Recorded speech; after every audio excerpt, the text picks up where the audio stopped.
Welcome in, Titans fans. The Tennessee Titans are 0-3 as they head to Miami on Monday night. Can Will Levis and the boys be the phoenixes that rises from the ashes, just like they were last season when they led the franchise record for comebacks in a game, and one of the greatest comebacks we've seen in NFL history? We'll talk about that and much more on today's edition of the Morning Glory Show. If you're joining us for the first time, do us a favor. Head over to YouTube if you're over on Facebook or X and find the Glory Day Sports channel. Hit that subscribe button, hit that notification bell, leave us a like, send a comment down below. Not only does it help us and it's free to you, but you can be a materialistic girl as well and enter that Tajay Spears signed jersey giveaway. As you can see, about 94% of everybody that watches the channel is not subscribed. So if everybody can hit that, we can get that to 1,000 subscribers literally right now. We could make it happen. So we appreciate it. In addition, we also have our Morning Glory Day, or the Morning Glory Show's merch from our coffee mugs, as you'll be able to see above me here in a second, as well as our t-shirts. Go ahead and check that stuff out below this video. But today we're going to open the show a little bit different. I think Brian Callahan and Will Levis and NPF and this offensive line is going to get the primary of all of this hate. But I just wanted to stop and take a second, catch our breath, and talk about this front office for a little bit, because Ran Carthon, he was cooking this offseason, but it just hasn't played out as results on the field. B-Will, I want to start with you and just see what your temperature gauge is on Ran Carthon at this point in time, from where we are now to where we were even a short 3 weeks ago. All right. Good morning, guys, of course. But first off, if y'all are watching on Twitter, just go over to YouTube and subscribe to our channel, man. It means a lot to us, and it takes you a couple seconds. So make sure y'all take care of that. But starting with Carthon. Yeah, I don't think the temperature gauge is very hot. Look, if I'm making the decisions, right, or because he's done well, right? I mean, there are so many holes that this team had. There's so many position groups that need fixing. You can only fix so much in one offseason. This is really his first actual offseason. He had the tyrant last offseason that was trying to, make the decisions, trying to be the GM, trying to be play daddy daycare. Only his kids could be at the facility. The tyrant was there last year. The tyrant's not there this year, and for me, it's better because of it. You got to trust the process. And I know this shit sounds cliche, but for me, Carthon's doing well. He had a pretty decent draft class so far. We got a guy like Jarvis Brownlee that's contributing already in week 3, and he's a late round draft pick.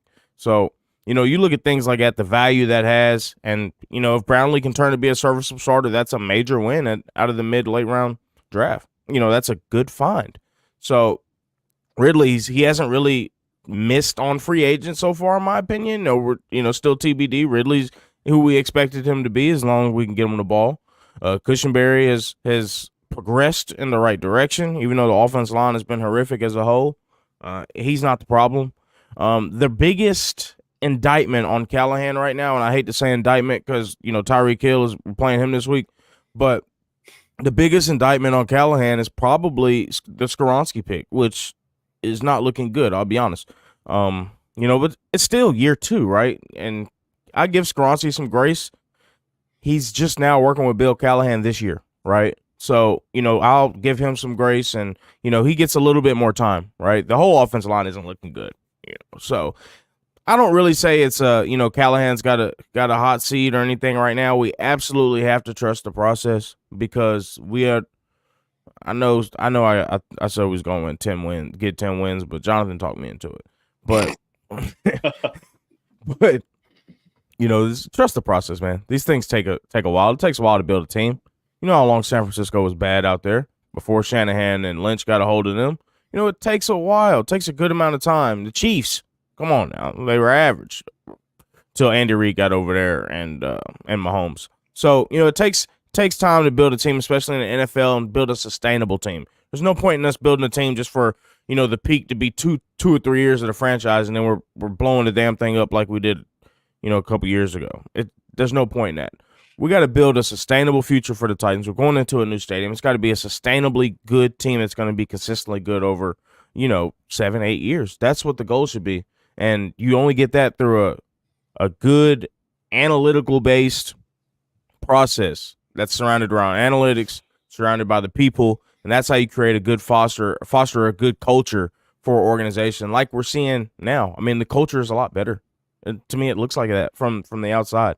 So the only thing that will put that at risk is our batshit crazy owner that has Adam's blood.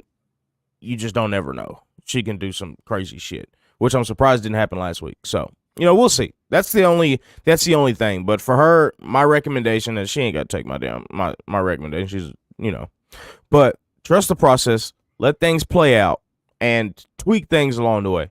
No wholesale changes. It's not the time for that. Let things play out. I mean, we got plenty of time. Yeah, I think it's across the board. Amy Adams should be approaching this as a fan, and fans they need to be patient with this team as well. We talked about it all offseason. We talked about it all last offseason. The disarray that John Robinson left this roster in, it's going to take time to rebuild it.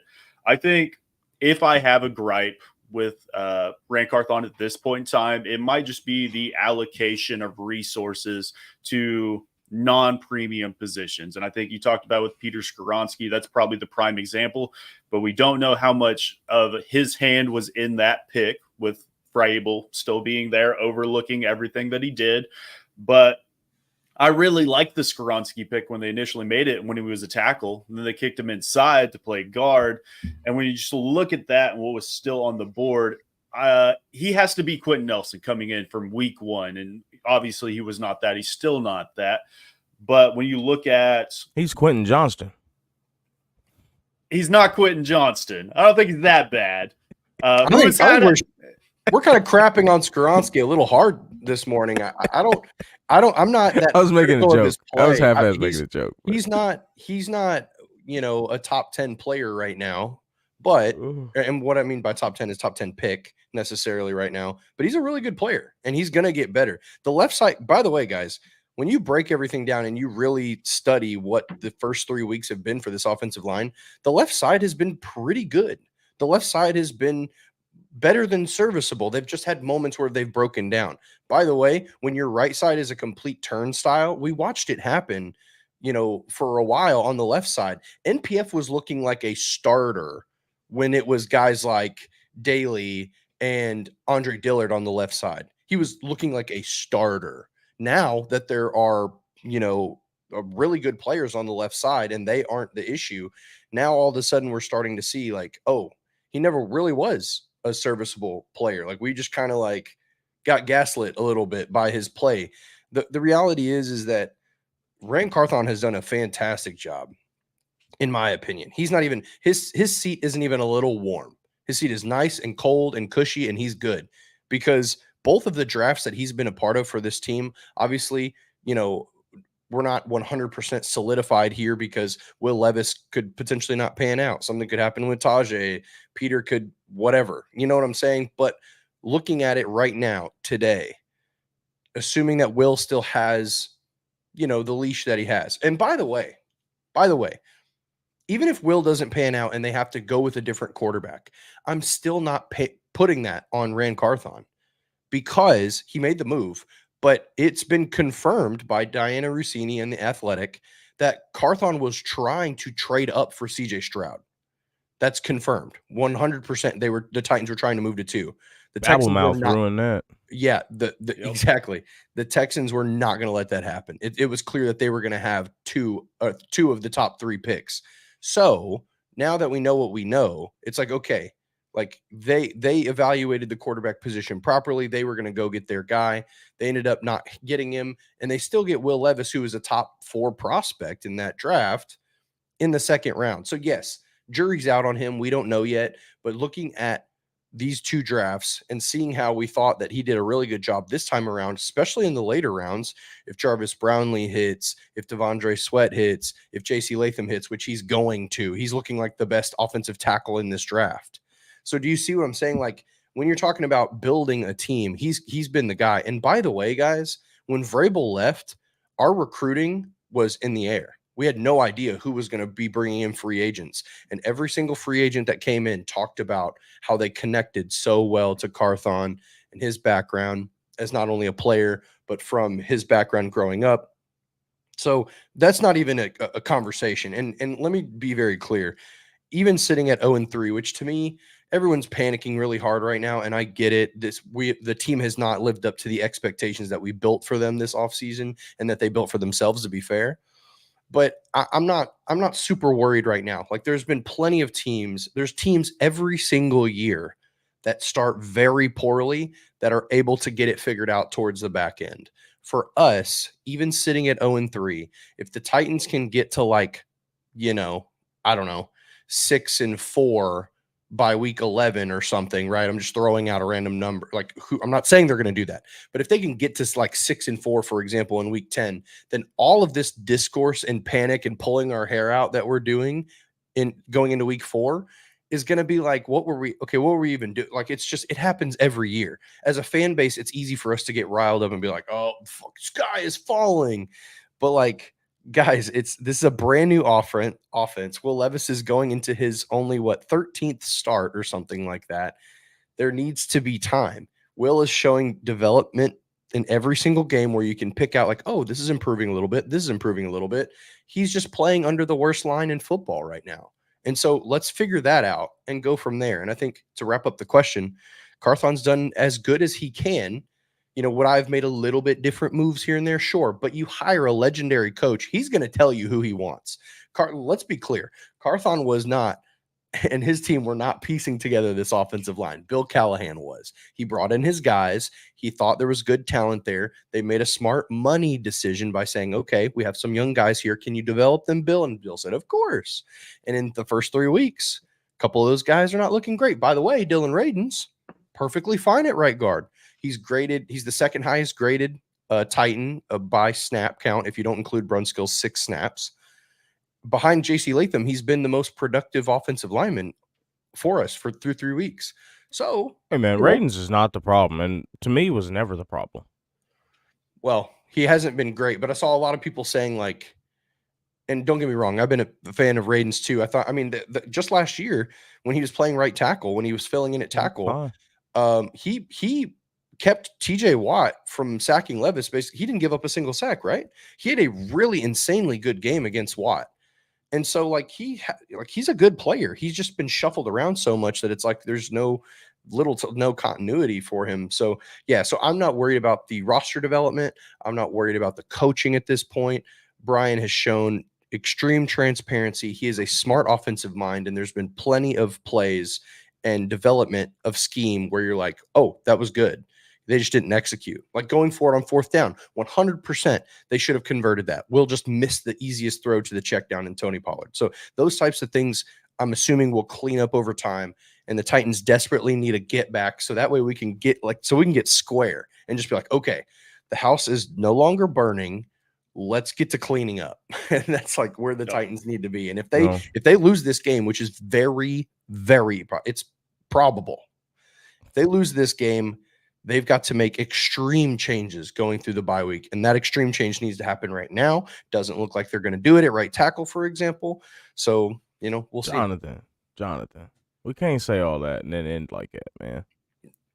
That's the objective. That's the objective, fair position, right? Like, yeah, but here's the thing with and this is my fear, right? Mm-hmm. So with Carthon and with Callahan, and this is going to be something we dive into later on the show, they've got to find solutions to the current problems we have. That's business. You got to find solutions, right? So what's the biggest problem we have? Debatably, it's the line. Debatably, it's quarterback. Right, debatable. No, it's not debatable. Yes, it is. It's debatable. No. Yes, it's not. Levis is walking into sacks. Come on now, brother. He's not. The offensive line to me is 1A and 1B, and he's late on everything. 1A and 1B, and he's defeated when he comes into the building. 1A, 1B, the offensive line, Will Levis, biggest problems. Okay, so you're saying regardless of what happens, Will's cooked. He's done no matter what. Like, you're not seeing any 99%. Yeah, okay, I'm seeing some positives, but not enough to warrant me to say he can be the future of this franchise. Absolutely not. You're saying that if you look at the tape from week 1, 2, and 3, you're not seeing any improvement at all. With what? Him managing risk or the highs? No, he's clearly still because managing risk is the biggest problem. He's not managing any risk. Yes. He's creating risk. And he's a quarterback, and he's got to manage risk. 100%. But if I'm saying that if he goes into week 4 and he doesn't have any if he doesn't have, let's say he doesn't have any turnovers, which at this point would be a miracle because he's, again, the most turnover player, given the most turnovers. I was about to ask, how many turnovers are you spotting him? I don't know. 2 interceptions for sure. There's going to be the MPF fumble. Here's the thing. Here's what I'm going to spot Levis going into Miami. His head's going to be down walking into the damn building, and I'm going to spot him at least 1 turnover. And that's not good enough. Win, man. The kid, because it's been all doom and gloom since week 1 started. Since that one big bonehead play, it's been a straight trajectory down. He's Mr. Confidence. We've got to tamp him down. He's Mr. Confidence. Where's that going? Come on, man. You're the NFL. I'm still not out on Will Levis by any means. But Halloween is right around the corner, and I'm getting real tired of this Tom Brady costume that he's wearing out there every week in and week out. I want to see the dog out of Will Levis because he's shown that on the field that he can be that guy. He's just walking on eggshells, and that doesn't fit this coaching staff by any means. They've been very truthful in anything and everything that they've done, and we're not seeing that out of Will Levis. And I want him to give us a little, hey, fuck you guys. I'm playing my ass out there. And I think once he gets that confidence back, his highs are so high, but his lows are just as low. We just have to figure out how we can get that confidence instilled back into him. And the last time he had it may have been Miami last year. So maybe lightning strikes twice this week. But let's see how he looks when he walks into that building. You're not wrong, B-Will. I 100% agree with you. His demeanor's been bad. His play has been bad. The sky is falling in the evaluation of Will Levis. The sky is falling. Yeah. The clouds are on the ground. I'm just saying that if they can fix this turnstile at right tackle, then everything should kind of come together a little bit better for the offensive line. And then the evaluation process should be a bit better. You know what I'm saying? Like, you know what really sucks, guys, is like they haven't hit a single deep ball. Like all these deep balls, which, by the way, because of who? Look, he's not playing well. It's not going good. You want me to say it, don't you? No. Not just the Traylon Burks ball. I'm not even thinking about that one. I'm talking about all the other ones. Because he's missed a couple. He hit that Calvin Ridley one. He's missed all but 2. Yeah, he cost us the game in week 1 because he missed the deep ball. That was one of the reasons we missed that one, in my opinion. No, that's true. No, week 1 it was an accuracy problem, but week 2 and 3 there were a couple of long distance balls that didn't get caught. So yeah, anyways, the point I'm saying is that we're not seeing some of the things that flashed and that was great about Will. And I think that there needs to be, right now it's just a confidence mental issue. If he can get over this little mental hump that he's in, then I think that we're going to be able to start talking a little bit more positively about the quarterback play. I'm just saying, like, if we get to like week 7, 6, 7, 8, and it's been the same and nothing has changed, then we're going to have some serious dialogue. But at this point, I'm not out. Hey man, the reason I'm so big on the demeanor, one, he's the leader of this football team. He's the leader of this offense. He's the leader of this damn franchise. He walks into that damn building again with his head down, I'm going to fucking blow a gasket. And here's the thing. There's no – and this is why it's such a big deal. Because there's absolutely no reason for him to not be this confident with the way we paraded him, fucking pampered him, treated him this offseason. No quarterback competition. You're the starter.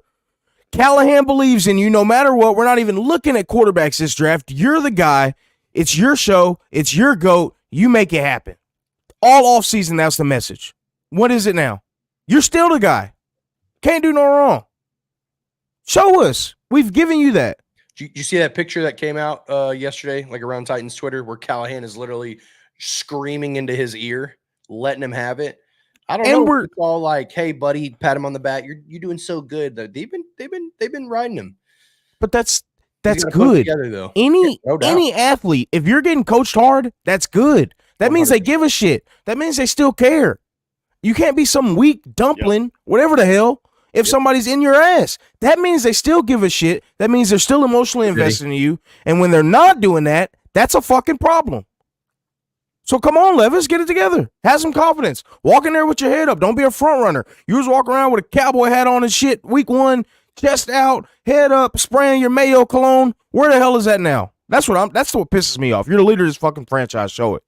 That pisses me off because that energy, that weak ass energy, your head down, resonates to the rest of that football team. And it looked like the defense got that energy last week. Come on now. It's starting to rub off. I think this is maybe the most important game of this season to this point. Just because, and like Amar says in the comment, 0-4 is going to be the nail in the coffin.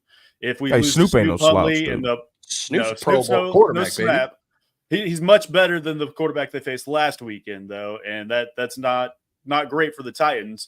And then the bionic cheetah is what he says. But what was the biggest goal for this season? It wasn't a Super Bowl. It wasn't the play. It wasn't winning the division.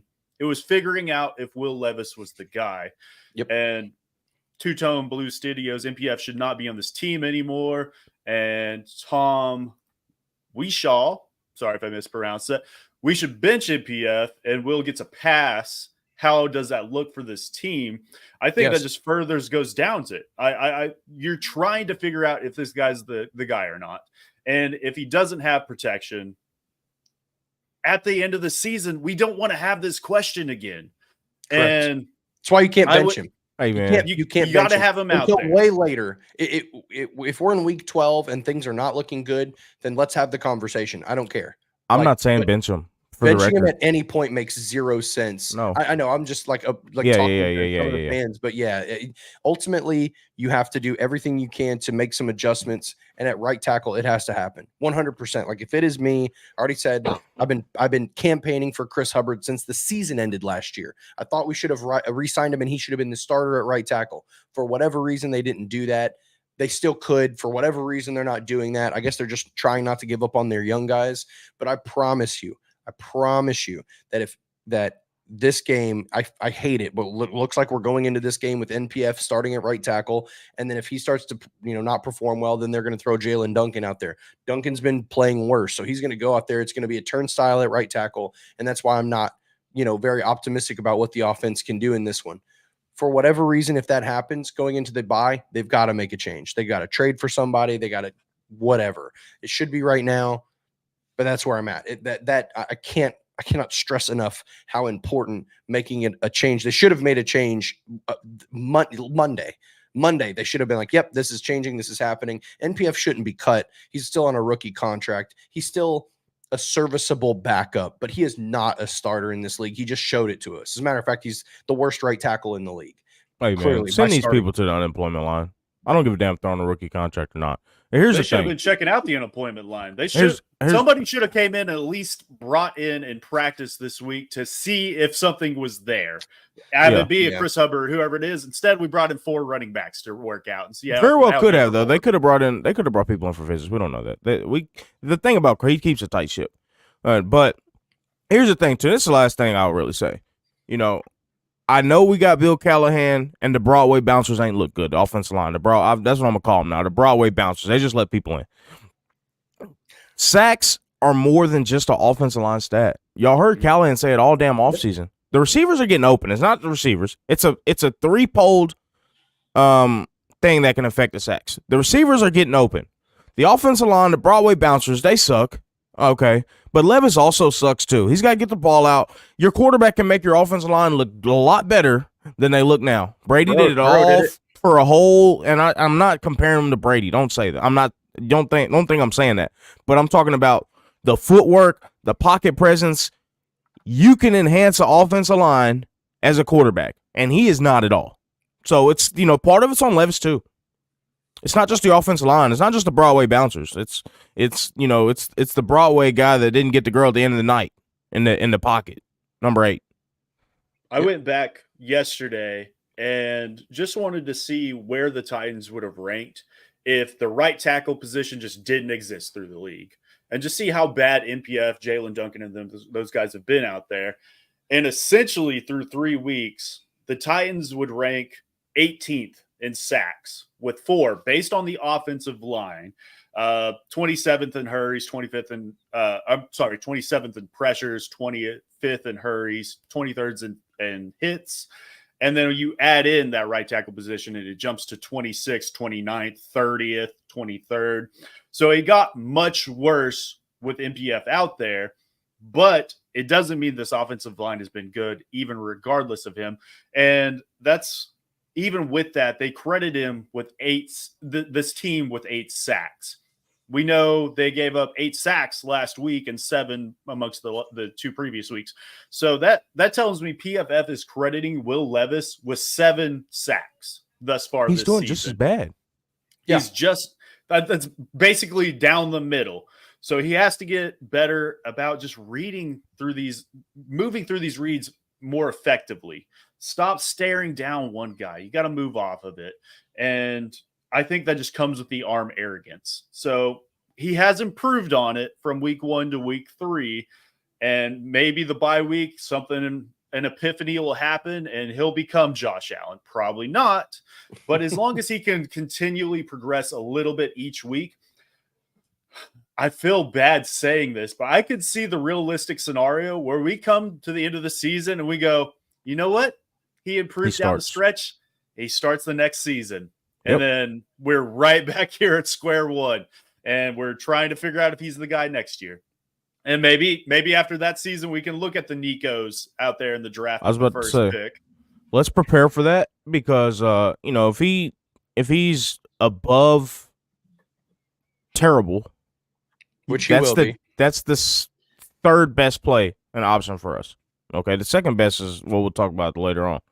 But the third best is stick with him, and he guides us to Nico, and year after next, which will be us, which will be us trading out of the one this year. And when you trade out the one this year, when we trade out the one this year in the draft, we'll know what time it is. They're gearing up for next year's quarterback class. Which, that's what it is. But that's when you'll see, and that's when we'll know that's what the plan is, right? But Amy has to give them the ability and the time to do that. I promise you that a conversation between Amy, Rand, and Callahan happened where they talked about what would happen if Will is not the guy. I promise you there is a 2 or 3 year plan in place that Amy is going to honor because she just watched it. She gave those same reins to Robinson. She's not afraid to trust people that she trusts to build. And that she knows. She's like, look, I know that you guys, like, Will was drafted under Vrabel, even though, maybe it was like half Callahan half Carthon and half Vrabel, whatever.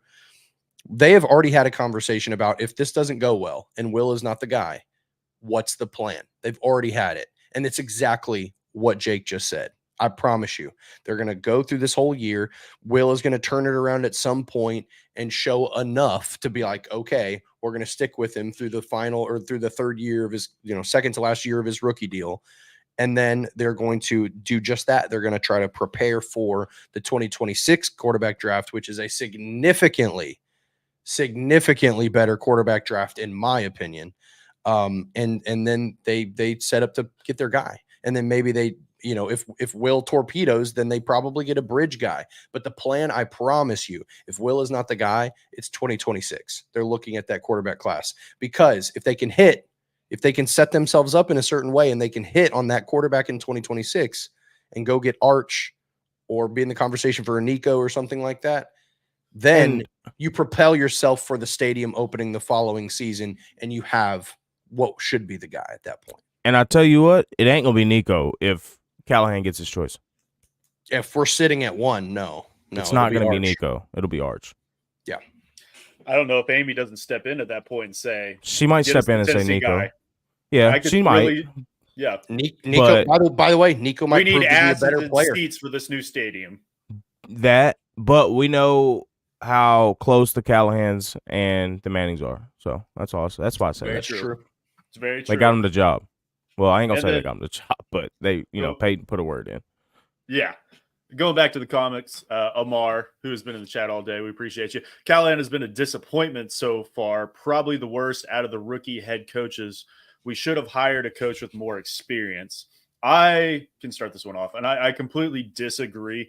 And just looking at these rookie head coaches from Raheem Morris, Mike McDonald, Dan Quinn, Jim Harbaugh, Antonio Pierce, Gerard Mayo, Dave Canales, I think all of them have a win under their belt at this point in time other than Callahan. by just briefly looking at that. But Callahan has been very serviceable as an OC and calling these plays. Denard Wilson, same. Maybe this last week wasn't the greatest, but we were into the number one defense coming into week 3, and I expect a pretty big bounce back this week. But Callahan has done his damnedest to give Will Levis these very complex formations, but it's been very simplistic play designs. He just hasn't done enough with those play designs, but putting the stress on the defense, I think he has done very well all 3 weeks.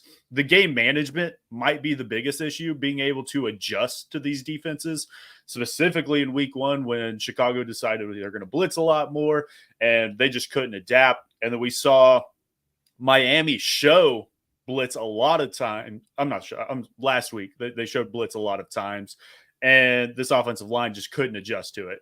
They bring in 7 men on the line of scrimmage, bring 4, and 3 of them would get to Levis in 2 seconds. So I think Callahan has been a very good head coach to this point in time, and I think he's still learning with these play callers that are all around him, and Nick Coles and Denard Wilson. And I think this understaffment under them are bringing that leadership and experience to this coaching staff with Bill Callahan and Tracy Rocker and these guys. Stoney in the comics that I dig Callahan's play design. I've really enjoyed seeing what he's done out there. And it's very multiplistic. We're not just sitting in 11 personnel like everybody was saying in the offseason. We're seeing 3 tight ends on the field.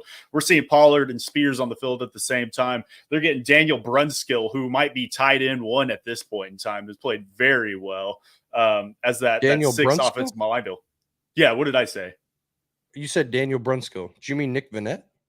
No, Daniel Brunskill has. You meant inline blocking. I got you. Correct. Yeah, he's been the 6th lineman. He's been out there 13 snaps, I believe, at this point in time. Maybe the best blocking prospect we've had of this entire Titans team. So I completely disagree. Do you guys see it any other way? Yeah. So my thing is we can't just these people just simplify Callahan's job to what they see, wins and losses, and what they see. Look at the hires he's made besides special teams. I mean, that's his job. It's him and Carthon work together to get this staff, and he's built a good staff. He's given these scouts a clear idea of what he wants. That's what it's going to take. And also on the veteran head coaching thing, look at the best coaches around the league. Were they veterans? When they hired into their current roles, they were all young guys. McVay, Shanahan. I mean, these guys were young, and DeMeco Ryans. Some of the better coaches in the league. These guys were first-time head coaches, except for Kyle. So that's just the NFL now. You're not going to get any. You're not bringing in old blood trying to win in a new NFL. It's not happening. That's why Vrabel ain't get the job. Yep. He's stuck in his ways, and them old ways ain't good enough. They're not conducive to the new NFL and these new players, these young guys that are coming in, this new generation of people that's coming into the NFL. That old shit ain't working. You can see that in society. It's not working. So that old blood is gone. Those guys are assistant coaches and college football coaches now. They're not NFL head coaches anymore. If Belichick couldn't get a job, Vrabel damn sure wasn't going to get a job. And for the people that say that maybe we should have kept Vrabel, where's he at now? He's running fucking wind sprints with Jameis Winston. I don't want to hear it. So the hell out of here. Just being a player, man. Have we got any mic'd up? We need some mic'd up Mike Vrabel talking to Jameis Winston. We need that this year. Yeah, that's what he's doing now. He's running gassers with Jameis Winston. So come on now. Yeah. That's so bros in the comment. Stoney Keeley saying, preach it. But we're closing in on the end of this show. So we gotta get to these picks, which looking at this week's matchups, we got the Steelers at Colts, Pittsburgh favored by 2 points, Jaguars at Texans. The Texans obviously are going to be favored in that game. Huge spread on that one, 6.5 points. And the Titans at Dolphins. Titans are the underdog in Miami, but not by a lot, only by a point. And it's basically not a dog. No, yeah, exactly. And we're looking at where we're at on the season. B-Will still in first place at 9-3. Where's that? Let me see it. Where's that? I don't have that graphic up, but and then show the winner. And then me and Jonathan are now tied up at 7-5. So we're chasing B-Will, only 2 games back. But just wearing my clown makeup, picking the Titans every week. Yeah, we'll see if this week is any different. I'm gonna wear we'll go red ahead nose next week. We'll start with the Steelers at Colts. And B-Will, do you want to kick us off with your pick? Yeah, so man, that is going to be a fun game for the Anthony Richardson haters. It's going to be so bad because that defense is so damn good in Pittsburgh, and Tomlin has got them ready, man. I mean, Pittsburgh looks really good, man. I'm really surprised with what I've seen in Pittsburgh, and my prediction that Baltimore would finish last in that division or second to last in that division is looking okay. But Cincinnati's been, well, it's not looking okay because Cleveland's been bad too. Shit. But it's that AFC North has really surprised me because I thought it'd be a really powerhouse division in the NFL, and it really hadn't. It's been atrocious between Cleveland, Cincinnati, and Baltimore's not been good either. They just got their first win last week, if I'm not mistaken. So, yep, not good. But Pittsburgh's been really good. I'm definitely picking Pittsburgh over the Colts. Would you want me to go all the way through? We'll go game by game. Yeah, Pittsburgh over the Colts for sure because Anthony Richardson is gonna have hell on his shoulders, and their weak shoulders. Anthony Richardson got all the hype this offseason. This AFC South quarterbacks in general, Will Levis might not be the worst of them. Just looking at it. No, he's the worst, buddy. I don't know. I'm taking Will Levis over at least Anthony Richardson at this point in time, and that's the opposite of what I saw coming out of the draft. I think Anthony Richardson has been real bad. He's been inaccurate. If it wasn't for that fuck it, Alec Pierce is down there somewhere ball in week 1, he might be 32 out of 32.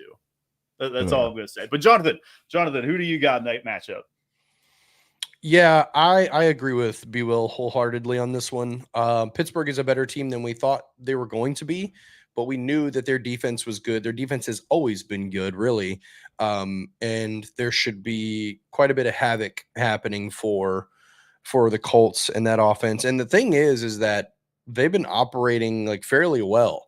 It's just the irony is that the worst part of their offense is the same issue that Will Levis has, which is like, he's going to give up a couple turnovers this game. When is it going to happen? Is it going to be at backbreaking times, or is it going to be when the momentum is still on their side and they're like Jonathan Taylor is running the ball looking as good as he ever has? Their receivers, Alec Pierce looks like what Traylon Burks wants to be, just stretching the field as a slot guy that came out of Cincinnati, I think, just blowing everyone's mind how good he is down the field. And A.D. Mitchell has been a turd sandwich. So it's been kind of a strange situation there in Indy, but more so than anything, for whatever reason, Anthony Richardson is just gift bagging opportunities to other teams. So if they struggle with the Packers defense, they're definitely going to struggle with the Steelers. So I have the Steelers favored in this one by more than what I think it's like a 2-point spread. They're going to viscerate that. About touchdown. Yeah, it's probably like a touch. Yeah, like 6 or 7 points is what I would like. If it was like -6, I would still take that spread.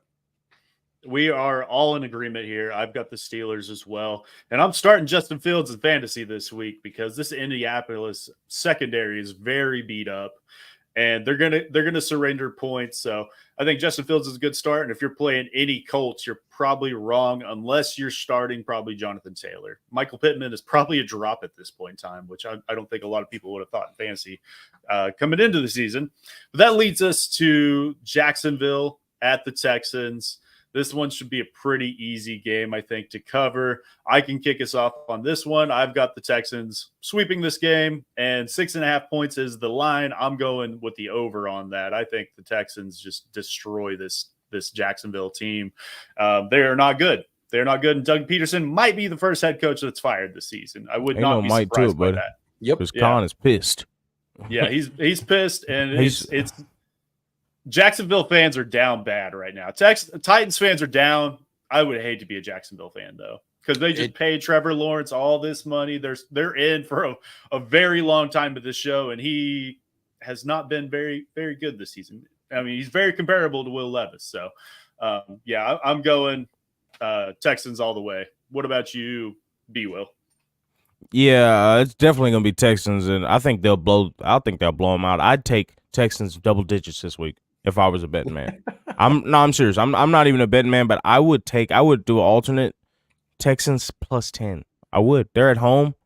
They're gonna beat the shit out of the Jaguars, man, and Khan is gonna be pissed. I think Peterson could possibly get fired after this week, depending on how bad this loss is. Especially if it was in Jacksonville and they beat the shit out of them in Jacksonville, Peterson would be gone. If they have back-to-back blowouts like they did, Peterson will be gone. But it'll be in Houston, but it's still possible that he'll be gone if what I think happens will happen. But yeah, Texans by double digits. Yep. There's not much to talk about. I am taking the over also. Jaguars are worse than the Titans, in my opinion, not just as a Titans fan, just objectively. That football team is severely underperforming. The Titans have a better defense. Their quarterback situation is virtually the same. Yeah, the Texans are going to win by, I think they'll probably be competitive. All divisional games are more competitive than the eye will see. But yeah, I'm going to take the over. And the thing with Doug Peterson, this guy cleaned staff and really threw all the blame on his assistant coaches last year and the last offseason. So he deserves every bit of this that's coming to him. He deserves it all. Oh, yeah. Yeah. And I wanted to look and see when their bye week is, because I feel like that's probably a good point in time to let him go. They have one of the later bye weeks in like week 12. I don't think he makes it that long. I think they cut bait before that. But yeah, that leads us into the Titans game. In Monday night, the doubleheader against Miami. Miami favored by 1 at home. Snoop Huntley, Tyreek Hill, Jalen Waddle, the crew, Devon Achane. I think, Jonathan, if you want to kick this one off, since we kicked off the other two, where are we going, Mr. Optimistic? A part of me is like, do I just stay on brand and take the Titans here and then just wear a full clown get up, Monday evening or maybe Tuesday, whenever we do the post game show, and then just completely be like, yeah, the sky is falling. We're screwed going to the bye week 0-4. I don't know. But at this point, I think I'm at the point where I can't possibly give the Titans a win until they've shown us that they can. Because we've seen 3 weeks of basically the exact same thing. We have a quarterback that has a meme where he is giving a back-breaking play in every single week. And though some of those turnovers are not his fault, in my opinion, he still has way more that are his fault that have not been corrected. So since the quarterback play has not been corrected, the offense has not proven that they can score more than 17 points. Snoop Huntley is he is, in my opinion, maybe the best backup quarterback in the league. I'm very high on Snoop, and he's proved it. He's won with multiple teams. So I think, we're playing as a better mobile quarterback than what Malik Willis is. I can't give the Titans a win. I'm going to go with the Dolphins to, I think the Titans will cover. Like 1 point is, I don't know, a 1 point win seems kind of weird, but the Dolphins are going to probably win this game. And I hope I'm wrong. You have a score prediction? I honestly went back and forth so much that I don't, but I'll throw you one. I think that it pains me because I don't want to predict this, but I think that's just objectively where we're at. I think the Titans probably score 17 and the Dolphins probably put up 20. I'll give it 17-20 Dolphins. What about you, B-Will? Yeah, so like you said, we're going up against a better version of Malik Willis, a better offense, skill players wise. It's not gonna be good, man. It's really not. Snoop Huntley is a dog. I picked him up in fantasy. I'm not starting him this week, but I picked him up. He's gonna be good in that offense, and that's what really they've been lacking since Tua, departed. But I say departed like he passed or something. But it's dearly departed since Tua went down. But yeah, I think that Miami's gonna win, and I don't think it's gonna be within 1 point. I think we're lucky to keep it within a touchdown. I think it'll probably be like 28-17 maybe, or 24-17. So do you need a prediction? If you need a prediction, I'll go 28-17. No, I'm 28-17. Got it. Man, this Dolphins team is just so fast across the board with Jalen Waddle, Tyreek Hill, Devon Achane. They got Jalen Wright now. They got Raheem Mostert, Snoop Huntley. I mean, they've got speed all over this offense. And this defense, I mean, Chop Robinson may be the fastest edge player that's out there as a rookie. He's played very well for him. And putting those guys up against NPF gives me worry, or Jalen Duncan gives me lots of worries. But I think lightning strikes twice this week. I'm taking the Titans 2017. Will Levis, he gets out there, gets the win. Let's go. The O has got to go, and we lead into the bye week at 1-3, and morale is back up and the vibes are back to being immaculate. So yeah, I'm going 2017 Titans. Let's go. And if they don't, I'll be very sad.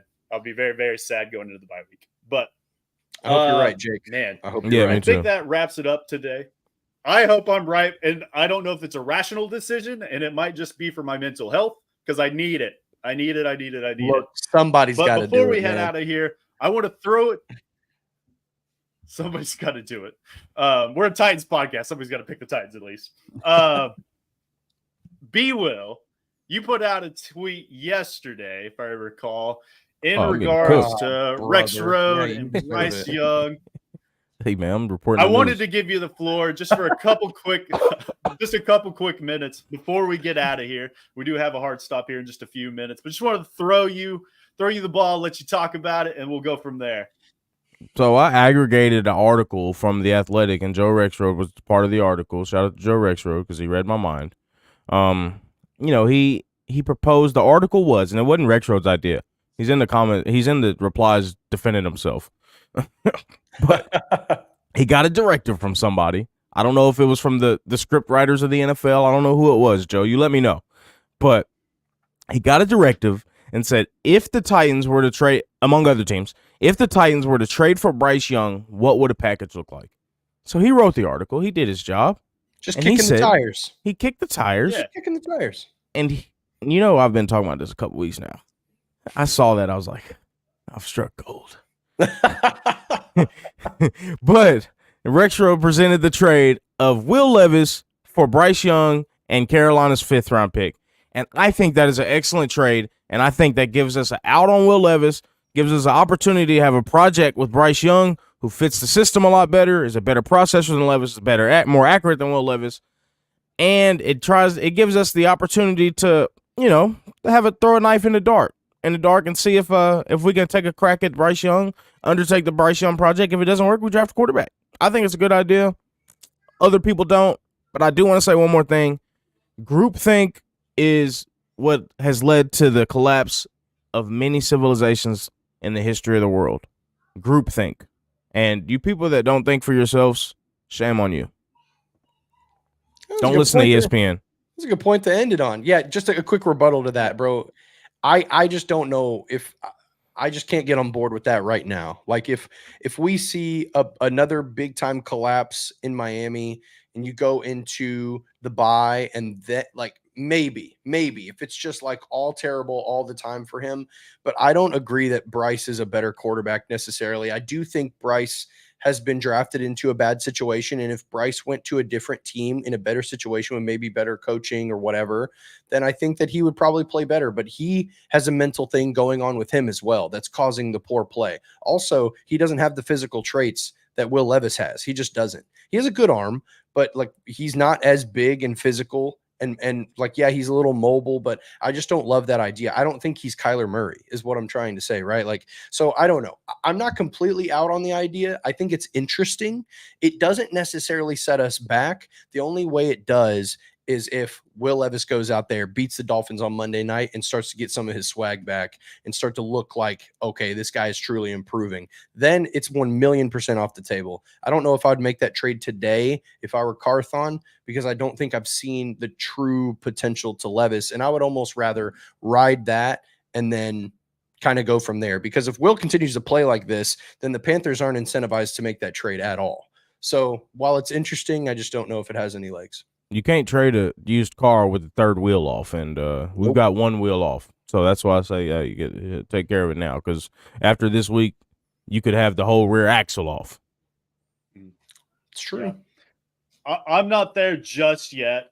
as we approach this trade deadline, I could definitely see that being a realistic scenario. I'm not entertaining it just yet. I think Will Levis, if he continues to show progression, something that Bryce has not shown thus far in his career, and obviously has the new head coach in Canales, who should be this quarterback whisperer for him, and he hasn't shown it under him yet, and the surrounding cast around him is about as bad as it can get. So I'll give it a few more weeks. I'll mull it over my brain, but we're going to get out of here today. Well, hold on 1 second, Jake. Let me 1 second. 1 second. I was about to say, it looks like you had something to say. Yeah. Let me just say this really quick to that. There's a difference in the situations between the Panthers and the Titans.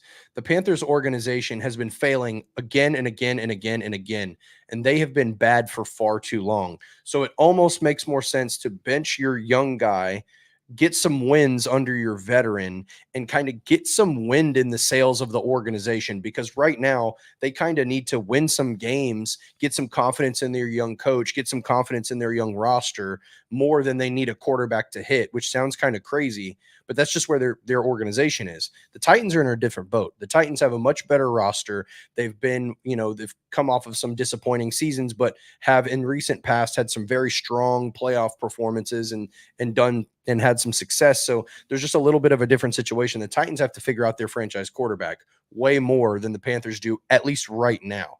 So them riding the hot hand of Andy Dalton and winning some games makes some sense, because, for the Titans, like we have to figure this. If we lose a little bit in the interim, fine. If that means that we're going to figure out if our guy is the guy.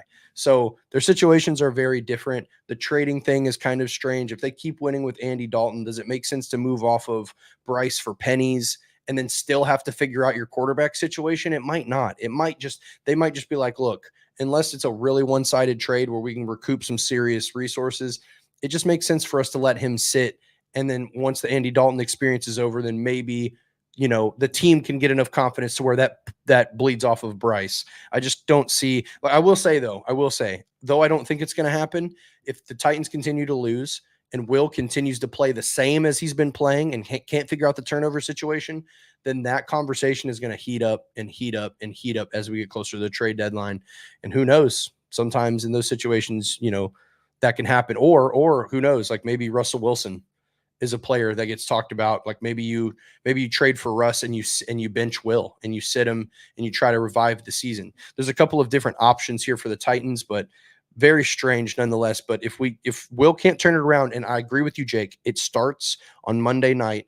If he can go out there and show the world that he can get another win, get the first win of the season, show some confidence, just like B. Will said, and take a step up, then, like I said, we'll be able to douse the fire. But if that doesn't happen, like I fear, and we go out on Monday night and we see the same product, the Titans are going to be sitting for a long time in that week 5 bye week, and who knows? A lot of ideas are going to be going through people's heads in week 5.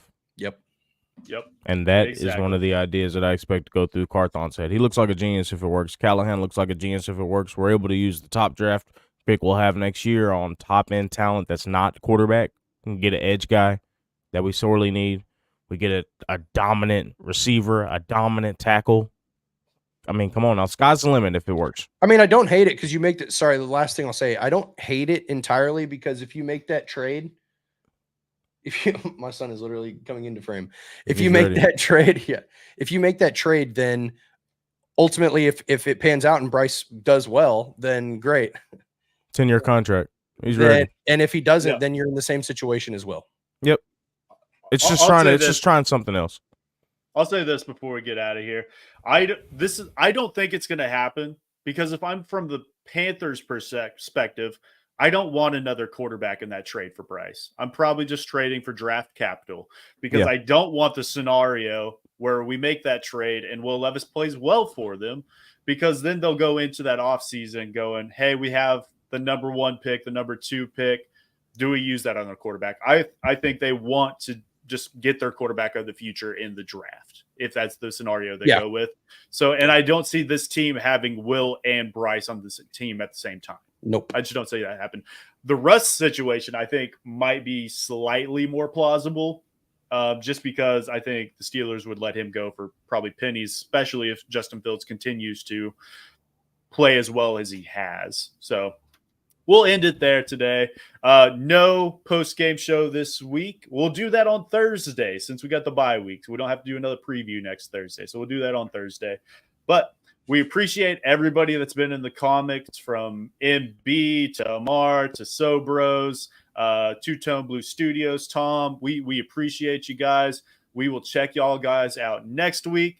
Tighten up, hopefully for a win, and we'll see y'all later. Peace.